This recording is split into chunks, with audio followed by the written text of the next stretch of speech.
ninka wuxuu watay laptopkaas wax ugu habaysnaayeen wuxuu iska dhigay wariye nin wax duuba iska dhigayay markuu soo galabo korontada iyo nalabka iyo mikrofoonada waxna waa damayaan ilaa waxa signal waxa soo gal waxa oo mataqaanaa ka xog badan waay meeshii kursi aan fadhiyay 10 qof oo inta iga jirtay way wada dhinteen 10 kale inta iga jirtay way wada dhinteen lugtaan baa iga jaftay tana iga jaftay gacantaana iga jaftay madaxa wax iga gaareen ishaa fir iga galay waa kici kari waayay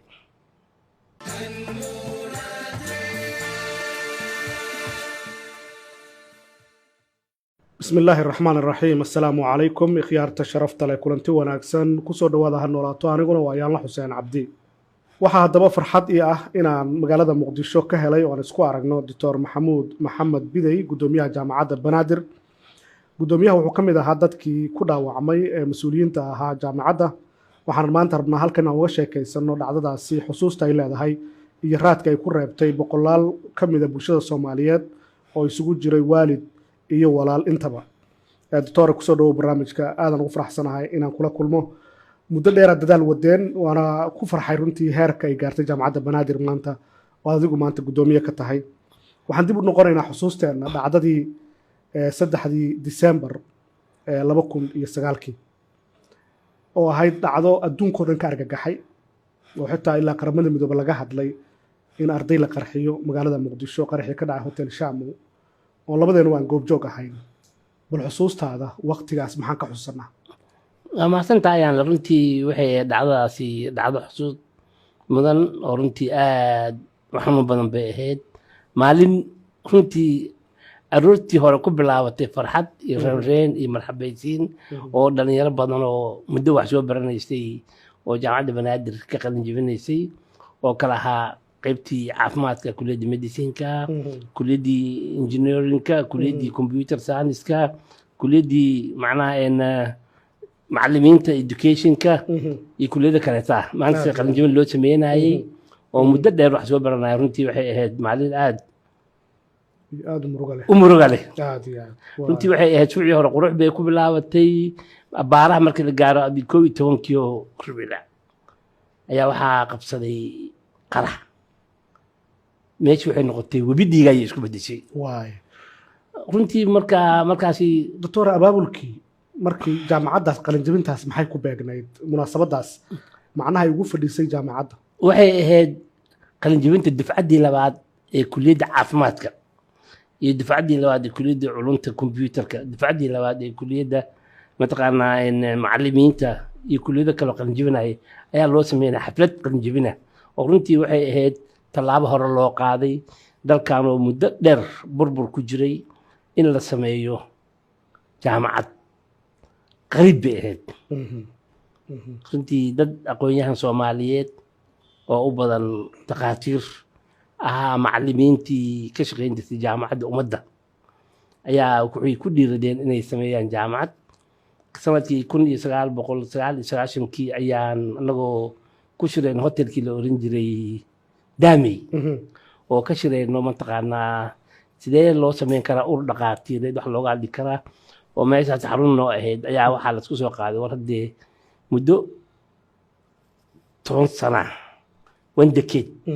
ayaa waxa la sugaa dowladnimo waxa la dowladda imaan doonto waxbaa furmi doono waxbaa bilaaban doono markii la arkay ayaa waxaa la yidhi war haddee dadkii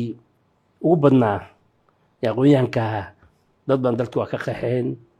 qaar way duqoobeen qaar way dhinteen oo waa la dilay in yaraa soo hartay maxaa dalkan talaa meesha waxaa ka muuqatay in talaa mataqaana meesha uu soo bixi doono gaab mar gaabka si loo daboolo ayaa waxaa lagu dadaalay in la sameeyo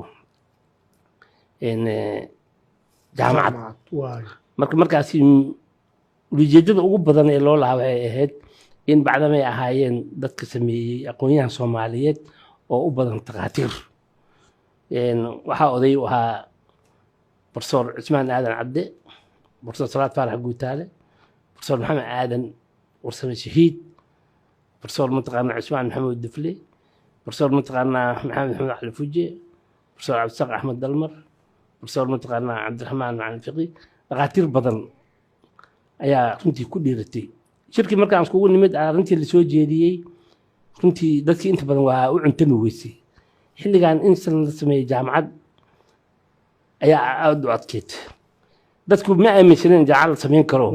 jaamacadna isa dowlad la-aan inaan la samayn karin ayaa dadka aada u dhaadhacsanaa laakiin gruubkani ayaa go-aansaday inay ku dhiiradaan oo sameeyaan waay marka dalka iskuulle waa ka jireen oo halkan waa jireen laakiin jaamacad gaar ahaan caafimaad laga hadlayo ma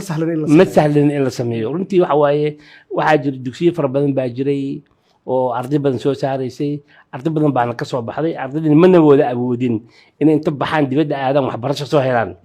marka si arrintaasi gaabkaasi loo daboolo ayaa dadkan gruubka ku dadaaleen waxay suubiyeen kulliyadda caafimaadka macnaheedu markaas ujeedadu waxay ahayd in bilow laga dhigo barbilow kuliyaddii jaamacaddii ummadda ee caafimaadka in laga bilaabo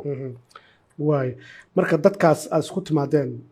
intaasoo aqoon-yahan oo aad hadda ka sheekaynayso iyo rag kaloo la mid a weli dalkay joogeen xilligaasi dalkay joogeen hadda qaar badan waxa weeye dibadday aadeen qaar way dhinteen qaar way mataqaanaa duquubeen qaarba si weeye mogtahay wax yar baa ka dambeeya dadkii waagaasi arrintaasi u istaagay oo ka shaqeynayay marka baahi jirtaa isku keentay oo aanu ka fikirnay inaan sameyno runtii waxay ahayd tala aada u wanaagsan bay ahayd oo lagu dhiiraday markii la sameeyey oo jaamacaddii ka shaqaynteedii iyo diyaarinteedii ay waxay nagu qaadatay waqti waxaan ku guulaysanay sanadkii 2002 in albaabada u furno ardaydii ugu horreysay aan qaadano ardadaasoo ahayd imtixaankii ugu horreeyey ay noo fadhiisteen 38 arday baa fadhiistay intaa markaa waxaa kusoo guulaysatay dhowr iyo 20 ayaa kusoo guulaysatay oo adiga taqriiban 25 arday kusoo guulaysatay waxbarashadii bilowday oo loo bilaabo sanadkii koowaad oo gruubkaasi runtii ayagu waxay qalinjibiyeen sanadkii 2008 dafcaddii ugu horreysay ahaayeen ay soo saarno ay jaamacadda ka soo baxo dhaqaatiira hadda maanta waa dad waaweyn weeye waa dad mas-uuliyiin weeye waa dadka mataqaanaa waddanka qaybo badan kala haya weeye intooda badan waa dad hadda mataqaanaa soo diyaariyey shahaadada darajada 2 iyo darajada 3 qaar diyaariyey ayaa ka buuxo joogo dalkay u shaqeeyaan qaar badan waxaa waa macallimiin weeye qaarna dee adduunkii u shaqa tageen oo ay ka wada shaqaystaan marka musiibada markay dhacayso waa dufcaddii labaad weeye runtii maantaasi maalin murugle ahayd dufcadii hotelka shaabay baa nagu qabsatay runtii maalintaasi geeri murugalaha meesha ka dhacday waxaa ku geeriyooday arday fara badan waxaa ku geeriyooday waalidiin waxaa ku geeriyooday mas-uuliyiin waxaa ku geeriyootay dadkii abaabulay jaamacadda oo runtii maantaasi waxaa ku baxday 4 wasiir oo runtii ahaa wasiirada arrimaha bulshada ka shaqeeya ayaa ku geeriyooday waxaa ku geeriyooday allah u naxariistee qamar aadan cali oo ahayd wasiirka caafimaadka دكتور إبراهيم حسن عدو وهو وزيركي تعليم تسرعة دكتور أحمد عبد الله وايل وهو وزيركي وحبر رشدة سليمان علاط ربلي سليمان علاط ربلي isaga laacubuha marka wuxuu ku jiray group isagii aniga aan ku jirno dad la qaaday runtii markii istaan Madiina la geeyay isaga waxa la geeyay Soomaaliya waxa la geeyay xeradan xalada la geeyay isaga marka maantii ku xigtay diyaarad baan wada qaaday waxaana la geeyay isbitaalkan aqaan baa 2 maalin ku jirnay runtii 2 maalmood aan ku jirnay dadaal badan baan loo suubiyay waxaa noo yimid dalal fara badan safaaradahoodii Mareykanka noo yimid Tadaaniga noo yimid qolo kale noo yimid qolo ka Soomaaliya anaga qaadino laakiin nasiib wanaag waxaan ku guuleysanay waxaana qaaday in dalka Sacuudiga runtii waa ku farxanay maxaa yeelay annaga oo dad islaam ah oo dad islaam sheeganay inay dileen inay dalgaalan la qaado intii culays bay nagu ahayd marka waana la qaaday dalka Sacuudiga la geeyay diyaarada ambulance loo soo diray markaan tagnay magaalada Riyadh la geeyay isbitaalo badan baa ku yaal talada noo kala qaybiyay waa ka sheekayn doonaa socdaalkaas iyo safarka laakiin waxaan ku hormarayaa munaasabad ayaa dhacaysay dadku way faraxsanaayeen waa la soo labistay haba yaraatee lama filaynin wax noocaas oo kale ay dhici karaan bal iga sheekee dareenka dadka waqtigaas inta aanu qarxu dhicin sidii jawigu ahaa wallaahi ayaan low horta aqoonta waa muhiim weeye wax markaad taqaanid oo aad ogtaa ka warqabtid waa wax kale weeye subaxii markii la iskugu yimid waxaa yimid ardaydii qalinjibinaysay waalidiintoodii marti sharaf iyo waxa ahaa barnaamij looga soo qaybgalayo oo call conference oo dad banaanka waxaa ka soo qaybgalaysay u qaybsanihii hay-adda caafimaadka adduunka oo Nairobi joogtay waxaa ka soo qaybgalahayay dad badan oo dibadaha jiro oo ka soo qaybgalaya dhaqaatiirteen qaar kamid ah ayaa ka soo qaybgalaya ka soo hadlayay subaxaas farxad waxay noo ahayd mataqaanaa aan la heli karin oo aan mataqaanaa wax badan oo la sugaayay la soo gaaray ayay ahayd subaxaas markaan nimid subcii horeeto ayaa hal mar barnaamijkii intii abaabulkii loogu jiray ayaa waxaa naga damay korontadii iyo mikrofoonada wax dhan baa naga damay ma aanan garanin runtii laakiin maxay tahay markaasi waxaa meeshii soo galay wax ka quwad weyn signalkii aa soo galay wixdhan buu naga damiyey haddana wixii baa ninkii malaaga u waday wuu baxay markuu baxay wixii baa noo daarmeen marka shakiba ma aanan gelinbo waxaan korontada idinka tagtay iyo wax saasaan iska aaminsanayn mar labaad ayaa sidoo kale nagu dhacda haddana abaar kadib mar saddexaad baa wixii hadda sidoo kaleeto wixii ninkii inta soo galay waxaa dadkii siday sheegahayaan runtii ninka wuxuu watay laptopkaas wax ugu habaysnaayeen wuxuu iska dhigayay weriye nin wax duuba iska dhigayay markuu soo galabo korontada iyo nalalka iyo mikrofoonada wax dhan waa damayaan ilaa wax signal waxaa soo gal wax oo mataqaanaa ka xoog badan marka saddexdaa jeer waxa dhacaya dareen ma abuurin wax dareen ma abuurin korontadii hotelka ma joogtaa marka korontada hotelka inta oo hoolka aan ku jirin ma joogto laakiin qaybaha kale inay joogaan baa suurtagala anaga hoolka maa ku jirin mogtahay marka dareen ah inay waxaas dhici karaan ama imaan karaan ama waxaas imaan karaan maba lagu jirin baa anaga sababtoo ah wax dhacay oo qaraxa markaasi waxaa ka horreeyey laba qarax midna wuxuu ka dhacay Baydhabo oo baabuurkii Cabdullaahi lagu qarxinayay oo yarkii waalkiisa ku dhintay iyo kii ka dhacay Beledweyne oo Cumar Xaashi iyo yarkii muxuu ahaa wakiilka qaniin lagu dilay labadaasaa jiray kan wuxuu akii saddexaad magaalada Muqdisho markaas waxba kama dhicin waa kii ugu horreeyay ka dhaca weeye waxaad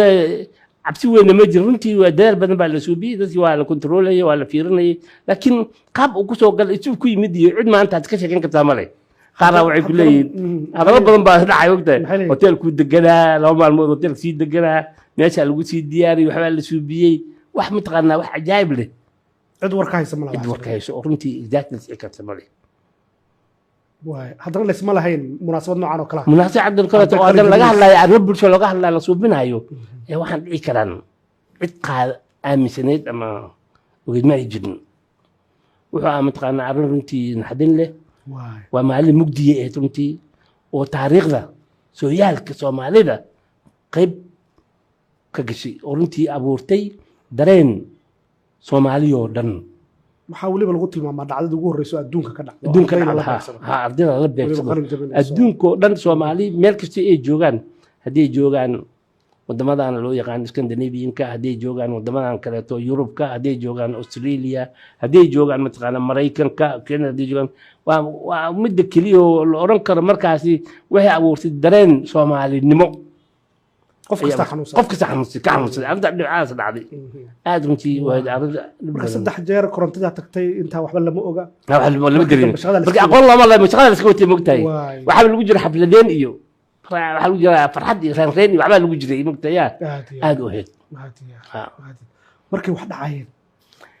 markii la gaaray abaara adi 12 hore dhiman ayaa waxaa dhacay kuraastii baa dadkii loo kala bedelay maantaasi xusuusteeda waxaa mada ayaan la oo ka mid ahaa wariyaashii meesha goobjoogaan ku cadina ahaa markaa u shaqaynayay BBC u shaqaynayay ayaa joogay saacadaas wuxuu u yeertay gudoomiyihii jaamacadda xilligaasi Dr. Maxamed Macallin la yiraahdo jooga Dr. Maxamed Macallin booskii fadhiyo ka soo kacay ayaa la yiri kaalay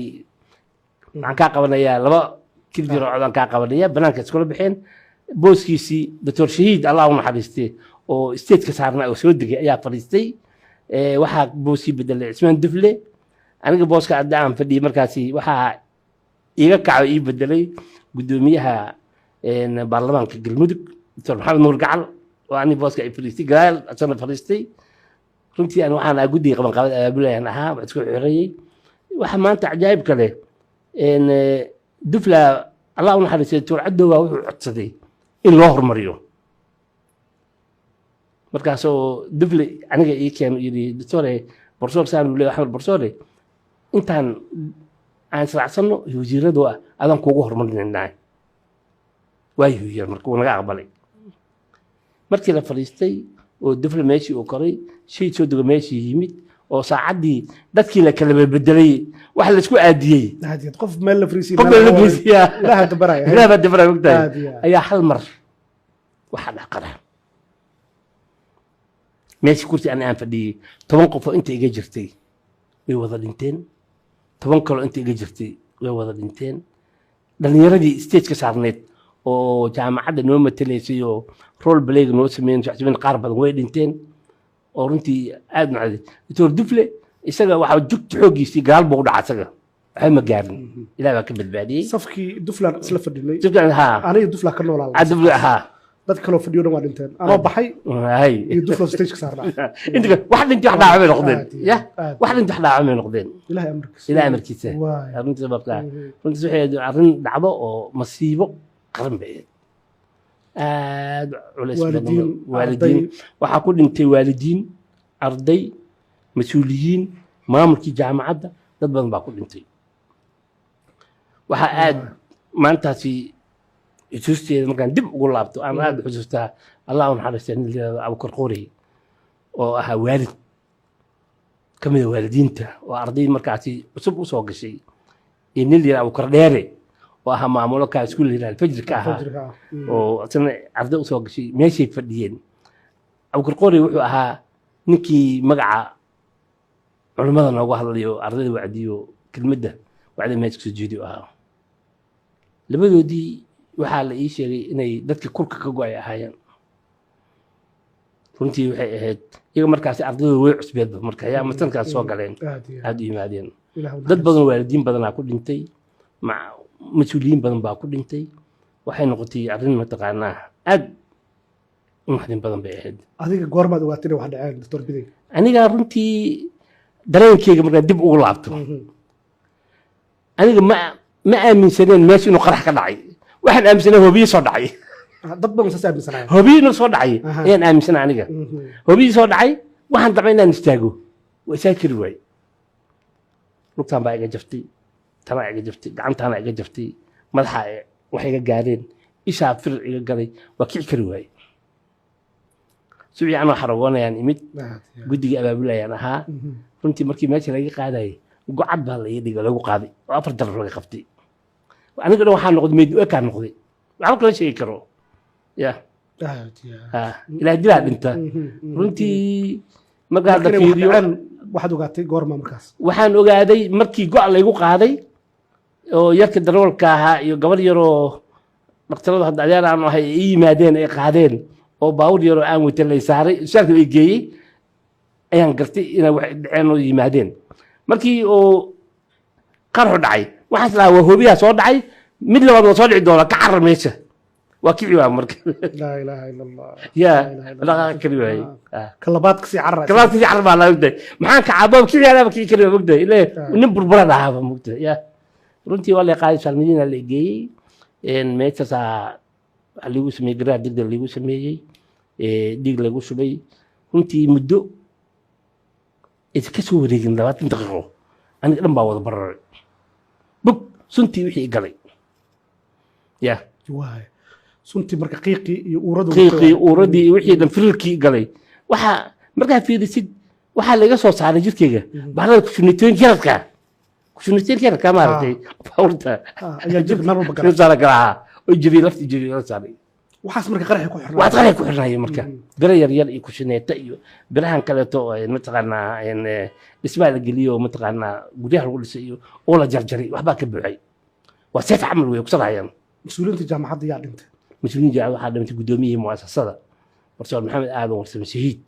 ayaa dhintay waxaa dhimatay dad kaleeto macallimiinka ahaa arday fara badan baa nooga dhimatay waalidiin badan baa nooga dhimatay mas-uuliyan adugu dhimashada markaasi waxaa la qiyaasayay ilaa 46 inay geeridu ahayd dhaawacan oo kasii badnaaba dhaawacan aad buu uga sii badnaa maalin madow ay ahayd maalin madow ay ahayd runtii aad loo argagaxay runtii markii nala qaaday ee nala geeyey dalka sacuudiga jaamacaddii muddo 7 maalmood ayaa la fasaxay dadkii aqoonyaankii haray ayaa u istaagay inay jaamacaddii dib u furaan ka shaqeeyaan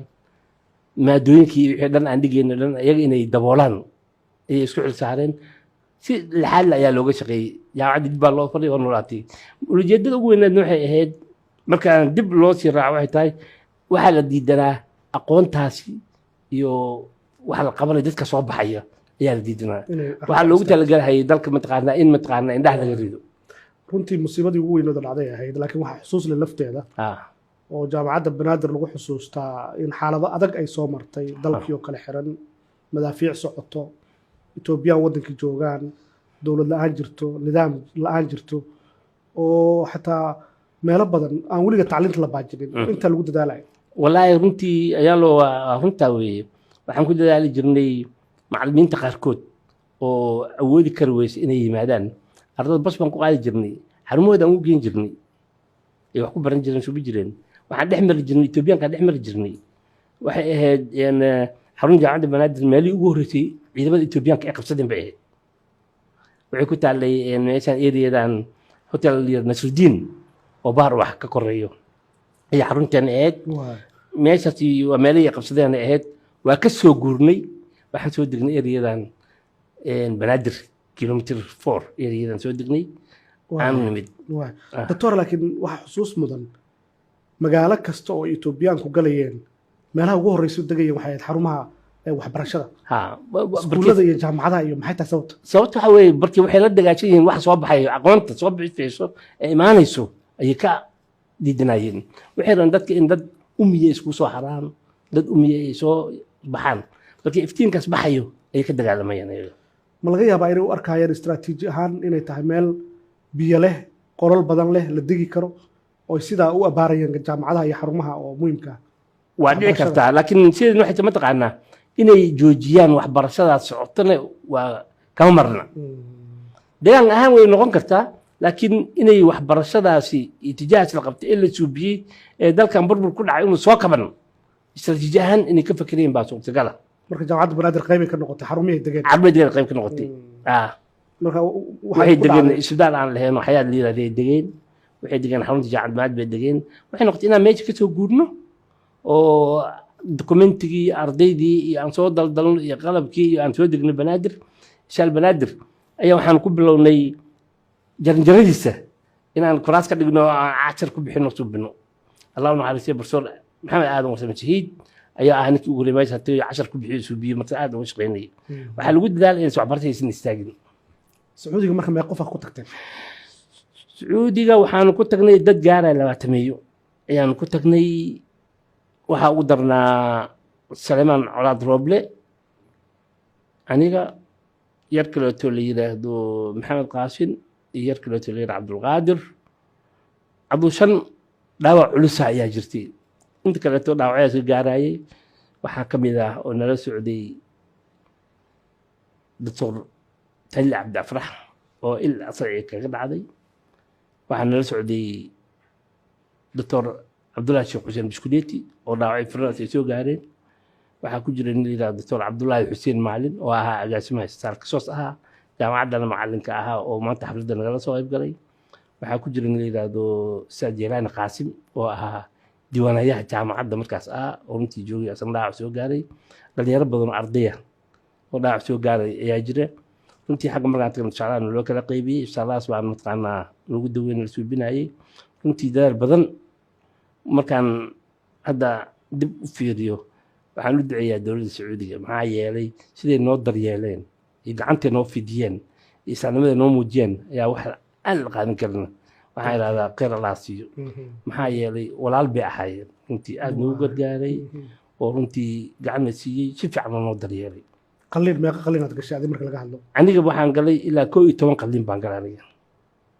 11 qalliin baan galay oo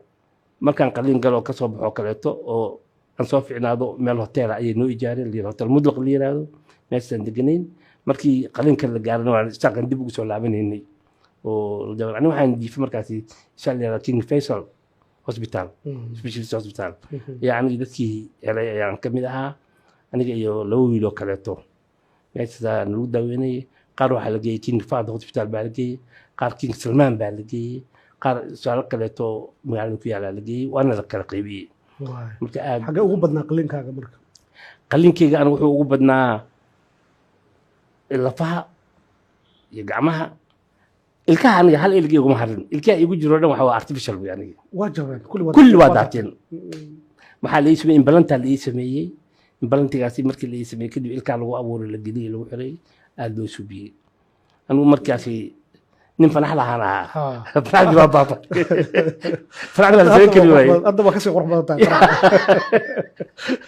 fanaxdii waa la sameyn kari waaye dad fanax bay u waayeen mogtahay markay arkaan bay garan karaan mogtahay yaa fanax leynaa soo laabtay ilka cusub waa u dhashay marka gacantii lugtii wixii isha laftirkeeda meesha oo la yiraahdo aragtida u dhow retina la yiraahdo ayaa waxaa ku taagnaa qodax ku taagneed oo laga bixiyey laga daaweeyey professor waxa ugu darana la yiraahdaa dadka qaraxyada ku dhaawacma qalliinkoodu ma dhamaado sababtoo mar walba firaa laga helo haddaba ilaa hadda firaa laga soo laa ilaaha illa allah waxa ku galaya boqol nooc firaa ku galaya mugta mar walba wax cusub la arkaya mar walba meelaha runtii waa wax mataqaanaa masiibo adduunka usoo kordha wey waxaa la yiraahdo qaraxa la yiraahdo suicide-ka waa wax yaab la weeye dad arxan daran weeye dad arxan daran weeye waxa uu keenayaa waxa waaye massive massacre ayaa dhacay dad badan ayaa galaafanaya oo aad u cajaa'ib mugtaya dad badan ayuu dilaya subinaya xabad qof iyo waxa labay ku dhici kartaa mugtay inta kale ka badbaadaysa laakiin waxa weeye wuxuu sameynayaa qarax oo mataqaanaa doctor dhacdadaas oo shaamow ardadaas lala beegsaday oo intaasoo qof oo muhiim ku dhintaan maxay idinku abuurtay ka mas'uuliyad ahaan wallaahi waxay nagu abuurtay runtii aad baan uga fikirnay uga walwalnay in hawshii aan soo bilownay ee mataqaanaa istaagto laakiin alla kama dhigin runtii dad baa u istaagay waxay nagu abuurtay mas'uuliyad inaanan isdhiibin oo aan ka shaqeyno hawsha hore usii wadno oo maanta jaamacadda waa taqaana meeshii soo gaartay jaamacadda waxa weeye waxaa soo maray dhacdooyin fara badan dhacdii oo 2006 markii Etoobiyaanka uu qabsaday ayaa soo martay waxaa soo martay 2009kii qarxii Shaambo baa soo maray in 2017kii qarxii Zoobe ayaa soo maray oo xaruntii jaamacadda ay duntay arday badan oo nooga mid ah ilaa hadda nool dhigeela aan lagu hayn oo jaamacadda joogay meeshii ciidadaas joogay waxaan ugu dhacay sanadkii 2019kii qarxii ex control ayaa ku dhacay jaamacadda oo arday badani ay kaga dhinteen qaar baan kala wacmeen suubiyaan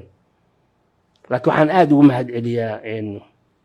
runtii mu'asisiinta jaamacadda iyo mas'uuliyiinta waxay u istaageen inay garab istaagaan ardaydii ku dhimatay waalidkooda qarxii 2009kii ay jaamacadda ku dhigteen lacag la'aan minxa ay ku dhigteen ay ku dhamaystirteen oo maanta qaarkood ay yihiin takhaatiir qaar ay yihiin injineero qaar ay yihiin wax kale yiftuuna sidoo kaleeto qarxii 2019kii ardaydii intii dhimatay Allah u naxariisto maamulku wuxuu iska xil saaray inuu tago uu soo kormeero ugu tago guryahoodii waxaan isku qaybinay 17 degmo ayaan guddi isku qaybinay guri kasto oo arday ka imaanayay ayaan tagnay ayaan loo ma inaan u soo tacsiino baan u tagnay aan soo arrin xaaladooda inaad isku qoystiin oo inaad isku qoysnay dad naga mid ah dhinteen runtii maantaasi waxaan ka soo qaadnay dareen aad culus waxa dareenkaas wuxuu ahaa ardaydaasi soo aadaysay jaamacadda waxbarasho u soo doonanaysay markaa aragtid meeshii ay ka soo baxeen waxay ka soo baxayeen meel ay dibiyaan buushash ay ka imanayeen markaas waalidkii intay isku tageen ayaa hal arday ay ku midoobeen inay wax baraan si mustaqbalka wax u noqdaan runtii markaa meesha aan tagnay gurihii aan tagnay darimaana loo dhigay kursi male wax male marka waxaan garanay in meeshaan ay jirto dhibaato dhab ah ardadaas jaamacadda soo aadaysa wax ka baranayso inay ka yimaadeen nolol aad u adag waxaan soo gashay danqasho waxaan soo gashay inaan dadka u naxariisano ardada mataqaanaa aad u dadaalno professor marka ardaygan galaaska kuu fadhiyo meeshuu ka soo kacay maga ogid marka qaraxaas ka hor waxba kama warqabinin waxba kama warqabin madaan ogeynbo qaraxaasa waxaa oo aan ku ogaanay inaan mataqaanaa bal aan soo aragno u tagno ardaydii aan soo kormeerno mataqaanaa guryihii iyo meelihii ay ka yimaadeen dadkii aan usoo taxsiisan runtii markaa meelihii aan tagnay aan aragnay waxaanu u ballan qaadnay waalidiintii in haddii ay jirto arday uga soo baxay dugsi sare ee haystaan inay jaamacaddu siinayso waxbarasho lacag la-aana ardaygaasi wax loo barahayo oo ay keensadaan runtii waalidiin badan waxay yidhahdaan annaga kaas kaliyaan haysanay qaar baa waxay keensadeen arday kaleeto oo loo bilaabay jaamacaddii oo kuliyaddii cunugooda dhiganaya loo siiyey oo wax loo baray oo wax ku noqday runtii waxay ahayd arrintaasi arrin mataqaanaa nagu abuurtay dareen waxaan garanay dadkii inaan siino minxo oo lacag la-aan inaan siino waxaan kaleeto minxo siinay ardadii ku dhaawacantay qaar badan baa shoog ka qaaday waxaan ku talagalnay inaan waxbarashada u dhammaystirno oo lacag la-aan wax ugu dhigno professor jaamacadda banaadir marka laga hadlo idinka inaad macallimiintii iyo maamulkii tihiin ood dhisteen ood intaas soo gaarsiiseen ma jiraa sanduuq qofkii raba inuu ka qayb qaato qaybta minxada iyo deeqaha uu ku tabaruco lacagtiisa si aad ugu caawisaa dadka ma jiraa waxaanu sanadkii 2019 baan sanduuq u sameynay oo waxaanu qabanay barnaamij baan qabanay aan bandhigan ardadaas baa jirto oo dhibaataysan jaamacadduna ma ka faala qaadi karto ma samayn karto runtii arrintaasi waxaa ka soo jawaabay hay-adda salaam hormuud foundation oo lacag 20 kun oo keentay 20 kun runtii ardadii baan uga bixinay fiiga saan ugu sii wadnay akoonkaas waa noo furan yahay dad kaleeto yaryarna wax way keeneen qaar qof ballan qaada waa jiraa suubiyey laakiin hadda wax uun hadda suubiye ma jiro oo mataqaanaa oo kusoo tabarucay dadka raba marka inay boqol iyo konton iyo $20 iyo $1,000 iyo dal iyo dibad joogo raba inay ku tabarucaan waxaan leenahay akoon baan leenahay loogu talagalay qofkii sadaq la baxay oo kaleeto uu kusoo diri karo si ardada Soomaaliyeed wixii aan wax iska bixin karin lagu suubiyo waayo sanadkaas waxaan bixinaa 200 scholarship baan bixinaa arday badan aan awoodin waxaan iska bixin karin ayaan siinaa ugu talagalnay marka waxaan rabnaa haddii la helayo dadka Soomaaliyeed ay samayn karaan waxaan leenahay account noo furan oo loogu talagalay tabarucaadaasi waxa loogu sameeyo oo hadda ilaa hadda iska mataqaanaa faaruqa qofkii wax ku soo diray qofkii konton ku soo diray qofkii 100 ku soo diray qofku samayn karo mataqaanaa waa la siin karayaa numberkii waan u soo direynaa haddii alla idmo ayaan la soo dhiibaynaa qofkii wax ku tabaruc karo soo diri karo waxay taraysaa runtii in ardayda Soomaaliyeed la kaabo qaar badan baa waxaa jiro oo runtii brilliant oo talentia laakiin aan awoodin fiiga yarka jaamacadda inay iska bixiyaan kuwaasoo kaleeto in la garab istaago wax la baro waa muhiim weeye qofkii awooda asaaba ilmihiisa ka bixinaya laakiin qaar waxaa jiro aabbana aan lahayn hooyana aan lahayn dad meelo ka soo galay IDB ka yimid u baahan inay wax bartaan aad looga caawini karo loo samayn karo professor marka haddaan u nimaado haddii aan ku weydiiyo dadka dhagax dhigay jaamacaddan ee aas-aasay ee qaarkood dhinteen qaarkood nool yihiin mas-uuliyadda inta hal leeg xambaaray iyadoo cidna ku qasbaynin dadkaasaan rabaa inaan ogaado waxay ahaayeen doctor shiidi ugu bilow waxa weeye doctor maxamed aadan warsame wuxuu ka mid ahaa waa nin dhakhtara wuxuu ahaa ninka keliya barnaamijka la yidhaha pathology-ga soo bartay isaga iyo nin kaleeto la yidhaahdo 3 nin bayba ku ahaayeenbo doctor shahiid iyo doctor maxamed macalin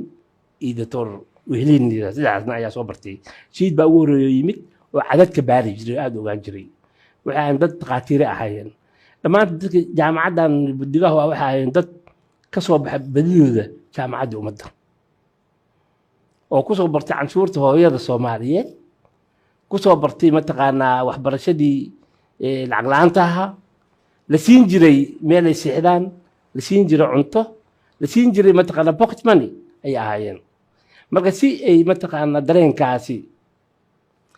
ugu abaalgudaan waxay ku fikireen inay sameeyaan jaamacaddan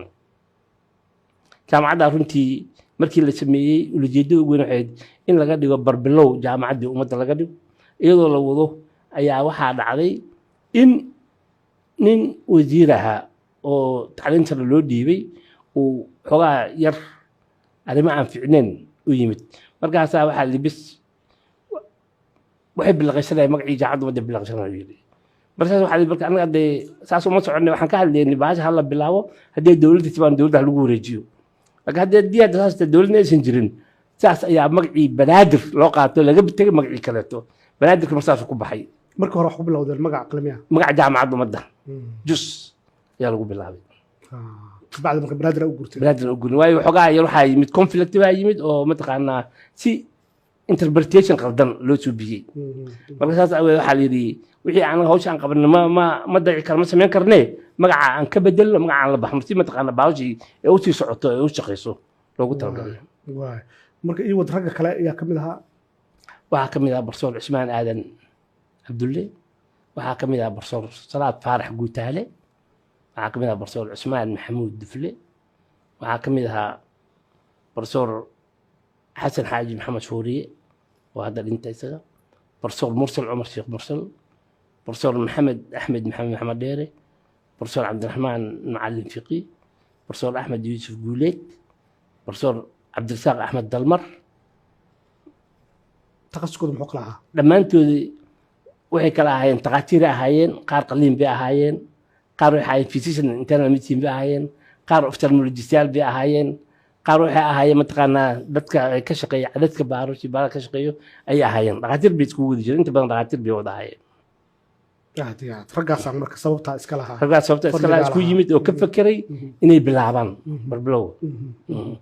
xaggee hiigsanaysaan maanta marka laga hadlo jaamacadda banaadir maxaana ku qiimeyn karnaa waqti aad jirteen inta aqoon-yahan aad soo saarteen runtii waxaan soo saarnay aqoon-yahan gaaraya ilaa iyo 12,000 aqoon-yahan ayaan soo saarnay qaar badan waxay noqdeen international staff ay noqdeen hay-adaha caalamka u shaqeeyaan UNICEF u shaqeeyaan WHO u shaqeeyaan hay-ad badan u shaqeeyaan qaar waxay ka shaqeeyaan wadamada Scandinavian-ka dhakhaatiir bay ka yihiin xaggaasay imtixaan u galeen oo ka shaqeeyaan joogaan wadanka waxay joogaan Sweden wadanka Norway waxay joogaan wadanka Netherland waxay joogaan wadanka Ingiriiska waxay joogaan dalka Mareykanka ay ka shaqeeyaan waxay ka shaqeeyaan wadamada Carabta waxay joogaan Abu Dhabi Dubai bay joogaan ay ka shaqeeyaan qaar badan waxay soo qaateen shahaadada labaad bay soo qaateen masarka qaar badan shahaadada bay soo qaateen jaamacadda dib ugu soo laabteen macallimiin ay ka yihiin oo joogaan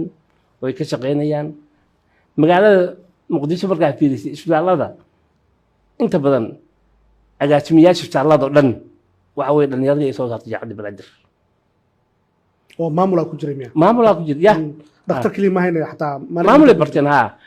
markii hadda markaa fiirisid daarahan dhaadheer oo qurux badan magaalada xamar laga dhisaayo dadka dhisaayo injineerada jaamacadda ka soo baxay ku aad xoog oo dhisay ka qayb noqonayo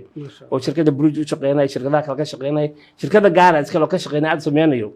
waxaan soo saarnay aqoon-yahano badan oo dhinaca beeraha oo ka shaqeynaya horumarinta beeraha sameynaya aad sameynayo haddii wiil waxaa jiro kule beer balcadna kule afgoyno kule oo aad u shaqeynaya aad u jiro waxaan soo saarnay dhakhaatiirta xoolahan soo saarnay aad uga shaqeynayo waxaan soo saarnay sharci yaqaano oo ka shaqeynaya maxkamadaha gobolka iyo degmada iyo mataqaanaa meelaha kala duwan ka shaqeynayo qaar badan waxay ka shaqeynayaan waxaan soo saarnay xildhibaano waxaan soo saarnay senataray noqdeen qaar wasiiray noqdeen ka shaqeynaya dadkaas marka maxay ku soo celiyeen jaamacadda contribution ma bixiyaan iyagoo og duruufaha la soo maray kaalintooda ma qaataan inta badan waxa waaye alumni weeye alumni marka waxay leeyihiin daladay ku midaysan yihiin oo la yiraahdo abu alumni Banaadir University baa la yiraahdaa kulan bay leeyihiin qaar badan hadday waxa weeye waxay la dagaalamahayaan nololeedka la dagaalamahayaan iska shaqeystaan qaarna jaamacaddii aad uga warqabaan xiriirna suubiyaan u yimaadaan oo alumni u yihiin waxay tahay waa jaamacaddii ugu horreysay samaysay alumnay samaystay ayaan ahayn sanadkii 2010 ayaan sameynay runtii markaas aan abaabulnay alumnayga socdaa alumnay aad u shaqeeyay buu ahaa waxay gaareen inay xafiis samaystaan inay secretary qortaan inay hay'adaha caalamka la shaqeeyaan inay mataqaan xafiiskooda rangareeyaan suubiyaan kadib un bay xoogaa yar kala dhacteen maalin hadda wuu jiraa xafiiska wuu shaqeynayaa aad bay nooga warqabaan jaamacadda inta badan marka ambaasadorada jaamacadda ha yaa ka mid ah ardadaas ma noqdeen dad iibgeeya jaamacadda iyo adduunka kusoo xiro oo ha qaar badan baa ka shaqeeya jiro mataqaanaa hadda nin waxaa jiro hay-addan u shaqeeyo unicef oo 11 wadan buu madax ka yahay wixii jaamacadda uu jiro kaleeto markuu yimaado seminaaro bixiyaa koorsooyin bixiyaa wuu ka shaqeeyaa ya nin dhakhtar waxaa jiro Sweden degan ka shaqeeyo oo Toriyonsi la yiraahdo runtii jaamacadda aad ugu soo xiran dhaqaatiir badan oo hadda waxaa jirto imtixaanka Blab 1 iyo Blab 2 ku guuleysatay oo mataqaanaa MRCB ka soo bisay oo dalka Ingiriiska jooga ka shaqeeyo jaamacadda de wixii contribution ay u baahato diyaar bay u leeyihiin waxaa jira gabadh dhakhtarada hadda noo joogto Norway joogto ka shaqeyso oo dhakhtarada aad runtii u dadaasha soo bisay aad maanayo qaar badan baa jira mataqaanaa runtii ku soo celiye howlo waay jaamacaddii banaadir sida aragtay loo galay qaraxyada aragtay soo martay way jirtaa oo maanta mataqaanaa waa lagu faani karaa xaggeed hiigsanaysaan runtii waxaan higsanaynaa mustaqbalka dhow inaan noqono hay-adaha tacliinta sare ee dalkan qaybta ka qaatay dhisay horumariya ebel waxaan bixin jirnay shahaadada baaskaan bixin jirnay shahaadada koowaad hadda waxaan bixinaa shahaadada labaad baan bixinaa hadda waxaan bilownay inaan bixino shahaadada saddexaad PhD-ga ayaan higsanaynaa dad badan aqoon-yahan aan soo saarnay waxaan sameynaa cilmi baarisyo fara badan baan saarnaa